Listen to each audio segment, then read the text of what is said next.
ఇప్పుడు రచయిత కవి ఒక వ్యాఖ్యానం చేస్తున్నాడు. ఇంత చేస్తే ఈ దశరథుడు శబ్దవేది అభ్యాసానికి ఇది దొరికిందా, ఇంకేం దొరకలేదా? ఊళ్ళో ఏదైనా మారుతి వ్యాయామశాలు ఉంటే వెళ్ళి అక్కడ చేసుకోకూడదా ఈ గొడవంతా? జిమ్ము జాము అభ్యాసాలన్నీ కూడా ఈ దశరథుడు చేసిన అభ్యాసం, ఈ వటువు ప్రాణాలు తీసిన విషయం ఎలా ఉంది అంటే, శ్రద్ధయసలార నూరేండ్లు సాము చేసి, శ్రద్ధయసలార నూరేండ్లు సాము చేసి, మూలవట్టిన ముదుసలి కాళ్ళు విరగగొట్టినట్టులు. శ్రద్ధయసలార నూరేండ్లు సాము చేసి, మూలవట్టిన ముదుసలి కాలు విరగగొట్టినట్టులు. ఉత్తర కోసలేంద్రుడు అతని బలివెట్టె తన శరాభ్యాసమునకు. ఉత్తర కోసలేంద్రుడు అతని బలివెట్టె తన శరాభ్యాసమునకు. ఓ కుర్రాడు బాగా 6 ప్యాక్ 8 ప్యాక్ పెంచాలి. ఇప్పుడు అదో గొడవ కదా పెంచడం. అందులో మన గోదావరి జిల్లాలో మహాత్ములు 3 గుండీలు తీసేస్తారు ఇక్కడ. అబ్బా, ఎవడు చొక్కా వేసినా 3 గుండీలు ఉండవు. గుండెలు తీసేవాళ్ళు ఎవరు? గుండీలు తీసేవాళ్ళు తయారయ్యారు ఇక్కడ. అవి 3 గుండీలు తీసేయవలసిందే. పూర్వం మా మాస్టర్లు అయితే ఈ పై గుండి పెట్టకపోతే గొప్ప వెళ్ళిపోయేది. మాకు అలాగే నేర్పేవాడు. పై గుండి పెట్టవే ధవా అనేవారు. పై గుండి కూడా పెట్టాలి, ఇలా వదలడానికి వీళ్ళు. ఇంకా ఇలాంటి లాల్చి అయితే ఇది కూడా మరి పీక బిగుస్తుందని పెట్టగా ఇది పెట్టాలి. చొక్కా పై గుండి లేకపోతే దెబ్బలాడేవారు. వీళ్ళు ఎవరిని ఏమీ అనడానికి వీలు లేదు. ఏమన్నా అంటే అన్నవాళ్ళు దుర్మార్గులు. నువ్వెవడికి చెప్పడానికి? ఎవరు చెప్పకపోతే సమాజం ఎలా మారుతుందండి? మన వేషధారణను బట్టి మన స్వభావం ఉంటుంది. మన స్వభావాన్ని బట్టి ఎదుటి వాళ్ళ మీద ప్రభావం ఉంటుంది. ఇంతకంటే ఎక్కువ చెప్పక్కర్లా. మన వేషధారణను బట్టి మన స్వభావం, మన స్వభావాన్ని బట్టి ప్రభావం. నేను ఇటువంటి కథ మీద ప్రవచనం చెబుతున్నానంటే ఇటువంటి పంచ అంచు ఇలాగే రావాలమ్మా. ఓ టీ షర్టును బనీను వేసుకుని ఎర్రటు వేసుకుని వచ్చేస్తే ఏమంటారు మీరు ఎక్కడ? ఓ సిగరెట్ డబ్బా కూడా తెచ్చుకొని మధ్య మధ్యలో అంటించుకుంటూ నాకు సిగరెట్ తాగితే కానీ శ్లోకం రాదండి అంటే శ్లోకాల గురించి భరిస్తారా, సిగరెట్లు భరిస్తారా? ఏదో ఒకటి మానాయి బాబు అంటారు వెంటనే. అంచేది ఒక రంగంలో మనం ఉన్నామంటే కొన్ని బలహీనతలు ఉండకూడదండి. సమాజం కొన్ని కోరుతుంది మన నుంచి. మరి షోకులు వైభవాలు ఒక్కలేదు, ఒక మర్యాద ఉండాలి కదా. ఏ వేషమైనా అంతే. నా వేషం కాదు, మీ వేషం. ఒక ఉపాధ్యాయుడు పాఠం చెప్పడానికి ఎడుతున్నాడంటే నా దృష్టిలో ఉపాధ్యాయులు తెల్ల బట్టల్లో ఉండడమే మంచిది. విద్య అంటేనే స్వచ్ఛత. సరస్వతీదేవి అంటే తెలుపు.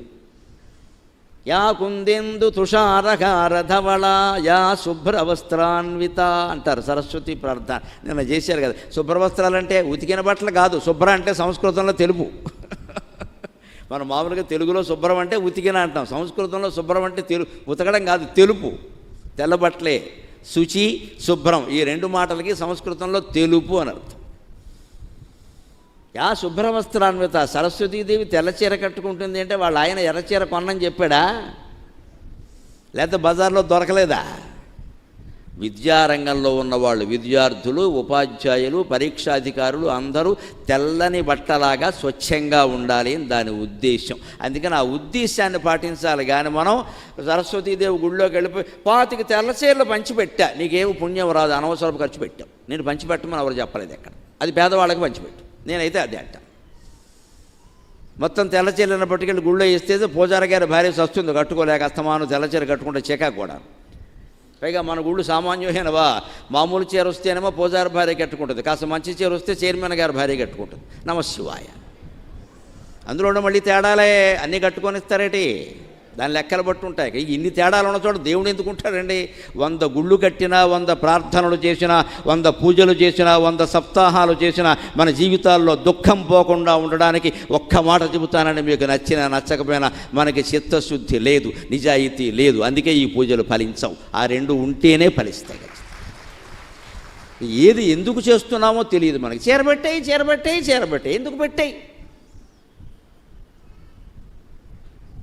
సరస్వతీదేవికేమో మనం తెల్లచీరలు పెట్టేస్తే మనం ఏ వేషంలో ఉన్నామో పట్టించుకోం. ఇక్కడ మనం షోకులు చేసుకుని ఎడుతూ ఉంటాం. ఇక్కడ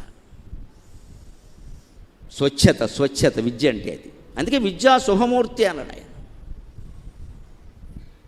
తచ్చబ్ద లక్ష్యముగానని బ్రహ్మాండమైన వేదాంతపరమైన పదం వాడాడు. అలాగే ఏదైనా అభ్యాసం చేస్తే ఎలా ఉండాలి? దేనికోసం? ఒక కుర్రాడు జమ్ము చేశాడు, 6 ప్యాక్ చేశాడు, 8 ప్యాక్ దేనికి? ఆడవాళ్ళని ఆకట్టుకోవడానికి కాదండి, రౌడీయిజం చేయడానికి కాదండి. విద్యా వివాదాయ ధనం మదాయ శక్తి పరేషాం పరపీడనాయ కలస్య సాధోర్విపరీతమేతతు జ్ఞానాయ దానాయ చ రక్షణాయ అంటారు శాస్త్రంలో. విద్య నేర్చుకున్నామంటే దాన్ని సజ్జనుడు ఒక రకంగా, దుర్జనుడు ఒక రకంగా వినియోగించుకుంటారట. దుర్జనుడు విద్యను ఏం వాడతాడు, ఎందుకు వాడతాడు? వివాదాయ, పాండిత్యంతో గొడవలు పెట్టుకోవడానికి వాడతాడట. ధనం మదాయ, డబ్బు సంపాదిస్తాడట. దుర్జనుడైతే ఏం చేస్తాడు? గర్విస్తాడు. అన్ని కోట్లు నీకే ఉన్నాయి గాడిద గుడ్డు అంటాడు. ఇక్కడ ఆక్షేపించడానికి తోడేళ్ళు ఉన్నాయి, మేనలు ఉన్నాయి. అందుకోసం ధనం, మదం కోసం. శక్తి పరేషాం పరపీడనాయ, ఇలాగే 6 ప్యాక్ 8 ప్యాక్ అని జిమ్ము జాము వ్యాయామాలు మంది జాగింగు ర్యాగింగు అన్నీ చేసేసి బాగా ఒళ్ళు పెంచుతాడు. ఇది ఎందుకంటే బలహీనులను ఏడిపించుకు తినడానికి. అదే జ్ఞానవంతుడైతే, మంచివాడైతే ఈ విద్యని, ఈ ధనాన్ని, ఈ జ్ఞానాన్ని ఎలా ఉపయోగిస్తాడో తర్వాత చెప్పాడు. సాధోర్ విపరీతమేతతు జ్ఞానాయ దానాయ చ రక్షణాయ. అదే మంచివాడు కనుకైతే తన విద్యని జ్ఞానాయ, 10 మందికి జ్ఞానాన్ని పంచిపెట్టడం కోసం వినియోగిస్తాడట. అదే మంచివాడు కనుకైతే తన ధనాన్ని దానాయ, లేనివాడికి ఏదన్నా ఇద్దామని ఆలోచిస్తాడట. అదే మంచివాడు కనుకైతే తన శక్తిని పరేషాం పరపోషణాయ దానాయ జ్ఞానాయ చ రక్షణాయ. లోకంలో ఎవరైనా బలహీనను పట్టుకుని నలుగురు సందు పక్కన కూర్చోబెట్టి కుమ్మేస్తున్నారనుకోండి, ఈ 6 ప్యాక్ 8 ప్యాక్ గ్యాంగ్ అక్కడికి వెళ్ళాలి, వాళ్ళని రక్షించాలి. ఎందుకు కుమ్మేస్తున్నారని అడగాలి. ఒక బలహీనను పట్టుకుని నలుగురు తన్నేస్తూ ఉంటారు అక్కడ. మనం పైగా ఈ మధ్య పట్టించుకోకపోగా కొత్త విద్య వచ్చింది, దాన్ని వీడియో తీసి ఎక్కడో పెడతాం. ఇక్కడ ఎంత దుర్మార్గం ఇది! నువ్వేం కాపాడకపోగా వీడియో తీస్తావా? అంటే నీకు పబ్లిసిటీ కావాలి, నీ వీడియో 10 మంది చూడటం కావాలి, నీకు డబ్బులు కావాలి. వాళ్ళు దంతున్నారు అక్కడ. ఎందుకు దంతున్నారని అడిగావా?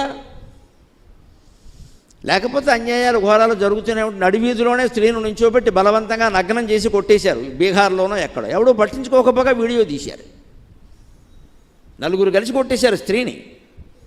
ఎందుకు దేశంలో ఇలాంటి దురాగతాలు జరుగుతున్నాయి? మనం చూస్తాం, వీడియో తీస్తాం, కానీ పట్టించుకొని అడగం.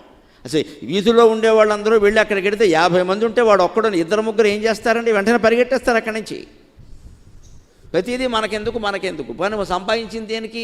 అదే ఆక్షేపిస్తున్నాడు ఇక్కడ రామకృష్ణ శాస్త్రి గారు. ఈ దశరథుల వారి శరవేది అభ్యాసం ఎలా ఉందంటే అమాయకుల ప్రాణాలు తీయడానిక. ఇది ఎలా ఉందిట? శ్రద్ధ యసలార 100 ఏండ్లు సాము చేసి ఒకడు 100 ఏళ్ళు వ్యాయామం చేశాడు ఏకంగా. సాముగరుడు చేసి ఏం చేశాట? చివరికి తన శక్తి ప్రదర్శించాలి కదా, ఇంటికి వెళ్ళాట. మూలవట్టిన ముదుసలి కాళ్ళు విరగగొట్టిన ఎట్టులు. ఇంట్లో ఒక మామగారు ఉంది, ఆవిడ అమ్మయ్యా అని నా కాళ్ళు జాపుకు పడుకుంది. నా శక్తి పనిచేస్తుందో లేదో చూస్తా అని ఆవిడ కాలు తొక్కు దొక్కేట, అది విరిగింది.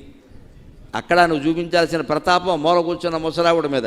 ఆవిడకేదో కాళ్ళు జాపే అవకాశం కూడా రాక కాస్త కాళ్ళు జాపింది, ఇలాగ అమ్మయ్యా అనుకుంది. పోయాడు, ప్రాణాలు పోయాయి. వీడు వచ్చి నా శక్తి ఏమిటో చూస్తా, పని చేస్తుందో లేదో. ఇక్కడ నీ పరీక్ష ముసలావుడి మీద. మూలవట్టిన ముదుసలి కాలు విరుగగొట్టిన ఎట్టులు ఉత్తర కోసలేంద్రుడు అతని బలివెట్టే తన శరాభ్యాసమునకు. దిక్కుమాలిన శబ్దవేది విద్య నేర్చుకుంటే ఎక్కడో చేసుకోకూడదా? ఇక్కడికి రావాలా? అదేమిటో చూసుకోవద్దా? అంత ఆవేశం ఉంటే అలాగా? ఎప్పుడు బాణప్రయోగం, వాక్ప్రయోగం ఈ రెండూ చేసేటప్పుడు చాలా ఆలోచించాలి. మాటలు కూడా అంతేనమ్మా, నోటుకు వచ్చిందల్లా అనేయకూడదు. ఇళ్లల్లో ముఖ్యంగా చాలా బాధపడిపోతారు. తనువున విరిగిన అలుగుల ననువున పుత్సంగవచ్చు అతి నిష్ఠురతన్ మనమున నాటిన మాటలు వినుము ఎన్ని ఉపాయములను వెడలునే అధిపా. బాణాలు గుచ్చుకున్నా కూడా తీయచ్చు. కురుక్షేత్ర యుద్ధం, భారత యుద్ధం 18 రోజుల యుద్ధ ఘట్టాలు చెబితే విచిత్రంగా ఉంటుంది. కొన్ని 100 బాణాలు భీముడు గుచ్చుకున్నాయి, అన్నీ తీశారు, వైద్యం చేశారు, మన్నాడు యుద్ధానికి వచ్చాడు. అప్పటికప్పుడే వైద్యం కూడా చేసేసేవాళ్ళు. కొన్ని 100 బాణాలు దుర్యోధనుడికి అందరికీ గుచ్చుకున్నాయి, అందరికీ వైద్యాలు చేశారు, తొలగించారు, మళ్ళీ వచ్చేసారు. బాణాలు గుచ్చుకున్నా కూడా, ఇనపములుకులు గుచ్చుకున్నా కూడా బయటికి తీయచ్చు. కానీ కఠినమైన మాటలు, సూటిపోటి మాటలు గుచ్చుకుంటే వాటిని బయటికి తీసే అవకాశం లేదండి. అసలు బయటికి రానివ్వకూడదు. వాటిని చాలా జాగ్రత్తగా ఉండాలి ఈ మాటల్లో. మనం ఎప్పుడు లేని వాళ్ళ దగ్గర ఐశ్వర్యం గురించి, పిల్లలు లేని వాళ్ళ దగ్గర పిల్లల గురించి, చదువు రాని వాళ్ళ దగ్గర చదువు గురించి, అందంగా లేని వాళ్ళ దగ్గర అందం గురించి మాట్లాడద్దు. ఏది ఉందో అది మాట్లాడదాం, ఏది లేదో అది మాట్లాడద్దు. మనం ఉన్నది ఏదో ప్రశంసిస్తే వాళ్ళు ఆనందంగా ఉంటారు, మనము ఆనందంగా ఉంటారు. వాళ్ళని బాధపడితే మనకేం వస్తుంది? అందుకని బాణప్రయోగం వాగ్బాణప్రయోగం రెండూ ఒకటే. నా మాట బయటకు వచ్చే ముందే చాలా జాగ్రత్తగా, వచ్చేసాక నువ్వు 100 సార్లు చెప్పినా వాడి మనస్సు గాయపడింది, అది రాదు బయటికి. అనేసి ఏదేదో అనేసావు, ఏమనుకోక ఆవేశంలో అన్నా లోపల ఉంది అనేసావు, లోపల ఉండకుండా ఉంటే అనవు కదా. అందుకే ఎప్పటికప్పుడు మనిషి తన మనస్సును పరిశీలించుకోవాలి. లోపల ఏ కల్మష భావాలు, ఏ రాగద్వేషాలు ఎవరి గురించి ఉన్నాయి అని తనను తానే పరిశీలించుకుని అవి తొలగించుకోవాలి. అదే ఆత్మజ్ఞానం. అవి తొలగించుకోవడమే ఆత్మజ్ఞానం. అందుకే ఏకాంతం అవసరం. పొద్దున్న అరగంట, సాయంత్రం అరగంట ఏకాంతంగా కూర్చోవాలి. మన ఆలోచనలను మనం పరిశీలించాలి. అందులో కలుషితమైన ఆలోచనలు తొలగించుకోవాలి. మంచి ఆలోచనలన్నీ లలితామ్మవారి పీఠం దగ్గర పెట్టాలి. మనోరూపేక్షు కోదండ పంచతన్మాత్ర సాయక. మనస్సు చెరుగ్గడ లాంటిది. వ్యాస మహర్షి చెబుతున్నాడు, మనోరూప ఇక్షుకోదండ. మనస్సు చెరుగ్గడ లాంటిది. చెరుగ్గడ ఎలాంటిదండి? చెరుగ్గడలో పిప్పి ఎక్కువ, రసం తక్కువ. చెరుకు బండి వాడి దగ్గర చూస్తే తెలుస్తుంది. 4 గళ్ళ పెడతాడు, ఇలా అంటాడు, ఎంత వస్తుంది, మళ్ళీ ఇలా 6 సార్లు అంటే అర గ్లాసు వస్తుంది. అంటే చెరుగ్గళ్ళలో పిప్పి ఎక్కువ, రసం తక్కువ. అందుకే మన మనస్సును వ్యాస మహర్షి లలితా సహస్రంలో చెరుగ్గడతో పోల్చాడు. మన మనస్సులో కూడా పిప్పే ఎక్కువ, రసం తక్కువ, పనికిమాలిన ఆలోచనలు ఎక్కువ, పనికొచ్చే ఆలోచనలు తక్కువ. ఈ మనస్సును కనుక అమ్మవారి దగ్గర పెడితే అది రసమయం, మన దగ్గరే పెట్టుకుంటే నసమయం. అంతకంటే ఈ జాగ్రత్త పడితే జీవితం అంతా బాగుంటుంది. నోట మాట ఎందుకు వస్తుందండి? అలాగా వాడు సంతోషించే మాటే మాట్లాడదాం.